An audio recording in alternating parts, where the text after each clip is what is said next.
ಮೋದಿ ಉಡುಪಿ ಪ್ರವಾಸದ ಬಗ್ಗೆ ವ್ಯಂಗ್ಯ. ಬರೀ ಕನಕನ ಕಿಂಡಿಯನ್ನ ನೋಡಿ ಹೋಗ್ತೀರಾ ಅಥವಾ ರಾಜ್ಯದ ಅನ್ಯಾಯಕ್ಕೆ ಉತ್ತರವನ್ನ ಕೊಡ್ತೀರಾ?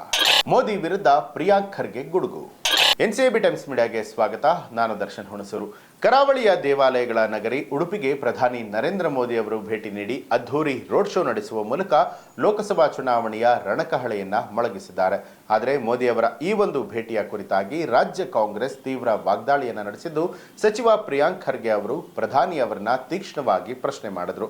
ರಾಜ್ಯಕ್ಕೆ ಆಗ್ತಾ ಇರುವಂತಹ ಅನ್ಯಾಯವನ್ನ ಸರಿಪಡಿಸ್ತೀರಾ ಅಥವಾ ಕೇವಲ ಶ್ರೀಕೃಷ್ಣನ ದರ್ಶನವನ್ನ ಪಡೆದು ವಾಪಸ್ ಹೋಗ್ತೀರಾ ಅಂತ ಹೇಳಿ ಖಾರವಾಗಿ ಪ್ರತಿಕ್ರಿಯೆ ಕೊಟ್ಟಿದ್ದಾರೆ. ರಾಜ್ಯದ ಸಂಕಷ್ಟಗಳಿಗೆ ಸ್ಪಂದಿಸುವಿರಾ? ಪ್ರಧಾನಿ ಮೋದಿ ಅವರ ಭೇಟಿಯ ಕುರಿತು ಮಾಧ್ಯಮಗಳಿಗೆ ಪ್ರತಿಕ್ರಿಯೆ ಕೊಟ್ಟಂತಹ ಪ್ರಿಯಾಂಕ್ ಖರ್ಗೆ ಅವರು ಕೇಂದ್ರ ಸರ್ಕಾರದಿಂದ ರಾಜ್ಯಕ್ಕೆ ಆಗ್ತಾ ಇರುವಂತಹ ತಾರತಮ್ಯದ ವಿರುದ್ಧ ಆಕ್ರೋಶ ಹೊರಹಾಕಿದ್ರು. ಮುಖ್ಯಮಂತ್ರಿ ಸಿದ್ದರಾಮಯ್ಯ ಅವರು ಇತ್ತೀಚೆಗೆ ಪ್ರಧಾನಿ ಅವರನ್ನ ಖುದ್ದಾಗಿ ಭೇಟಿಯಾಗಿ ರಾಜ್ಯದ ಜ್ವಲಂತ ಸಮಸ್ಯೆಗಳ ಪಟ್ಟಿಯನ್ನೇ ಕೊಟ್ಟಿದ್ರು. ಅದರಲ್ಲಿ ಪ್ರಮುಖವಾಗಿ ಮೆಕ್ಕೆಜೋಳಕ್ಕೆ ಕನಿಷ್ಠ ಬೆಂಬಲ ಬೆಲೆಯನ್ನ ನಿಗದಿ ಮಾಡುವಂಥದ್ದು, ಕಬ್ಬು ಬೆಳೆಗಾರರ ಸಮಸ್ಯೆಗಳು ಹಾಗೆ ತೆರಿಗೆ ಹಂಚಿಕೆಯಲ್ಲಿನ ತಾರತಮ್ಯದ ಬಗ್ಗೆ ಉಲ್ಲೇಖವನ್ನ ಮಾಡಿದ್ರು. ಈ ಸಮಸ್ಯೆಗಳಿಗೆ ಪ್ರಧಾನಿ ಅವರು ಉತ್ತರವನ್ನ ಕೊಡ್ತಾರಾ ಅಂತ ಹೇಳಿ ಪ್ರಿಯಾಂಕ್ ಖರ್ಗೆ ಅವರು ಪ್ರಶ್ನೆ ಮಾಡಿದ್ದಾರೆ. ಉಡುಪಿಯ ಪ್ರಸಿದ್ಧ ಶ್ರೀಕೃಷ್ಣ ಮಠದ ದರ್ಶನದ ಕುರಿತು ವ್ಯಂಗ್ಯವಾಗಿ ಮಾತನಾಡಿದಂತಹ ಸಚಿವರು, ಮೋದಿ ಅವರು ಉಡುಪಿಗೆ ಬಂದು ಕೇವಲ ಕನಕನ ಕಿಂಡಿಯ ಮೂಲಕ ದೇವರ ದರ್ಶನವನ್ನ ಮಾಡಿ ಹೋಗ್ತಾರಾ ಅಥವಾ ಮುಖ್ಯಮಂತ್ರಿಗಳು ಕೇಳಿದ ಪ್ರಶ್ನೆಗಳಿಗೂ ಕೂಡ ಉತ್ತರವನ್ನ ಕೊಡ್ತಾರಾ ಅನ್ನುವಂಥದ್ದನ್ನ, ಮುಖ್ಯಮಂತ್ರಿ ಅವರು ಕೇಳಿದ ಪ್ರಶ್ನೆಗಳಿಗೆ ಉತ್ತರಿಸ್ತಾರಾ ಅನ್ನೋದನ್ನ ಸ್ಪಷ್ಟಪಡಿಸಲಿ ಅಂತ ಹೇಳಿದ್ದಾರೆ.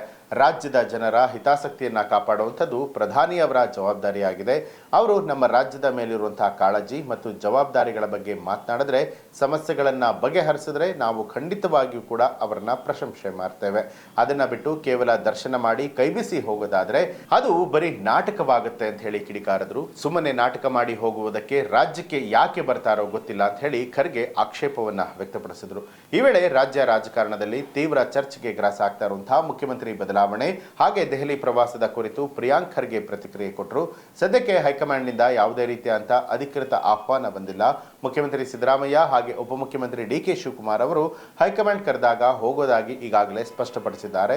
ಹೀಗಾಗಿ ಸಭೆ ನಡೆಯುವವರೆಗೂ ಮತ್ತು ಹೈಕಮಾಂಡ್ ತೀರ್ಮಾನ ಪ್ರಕಟ ಮಾಡುವವರೆಗೂ ಕೂಡ ಕಾದು ನೋಡುವಂಥದ್ದು ಸೂಕ್ತ ಅಂತ ಹೇಳಿ ತಿಳಿಸಿದರು.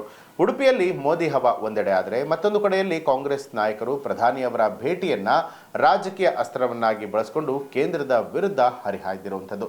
ಈ ಒಂದು ಬೆಳವಣಿಗೆಗೆ ಸಂಬಂಧಪಟ್ಟ ಹಾಗೆ ನಿಮ್ಮ ಅನಿಸಿಕೆಯನ್ನ ಕಮೆಂಟ್ ಮಾಡಿ. ಹಾಗೆ ನೀವಿನ್ನೂ ಕೂಡ ನಮ್ಮ ಚಾನಲ್ ಅನ್ನ ಸಬ್ಸ್ಕ್ರೈಬ್ ಮಾಡಿಲ್ಲ ಅನ್ನುವಂಥದ್ದಾದ್ರೆ ಈಗಲೇ ಸಬ್ಸ್ಕ್ರೈಬ್ ಮಾಡಿ, ಬೆಲ್ ಐಕಾನ್ ಒತ್ತಿ.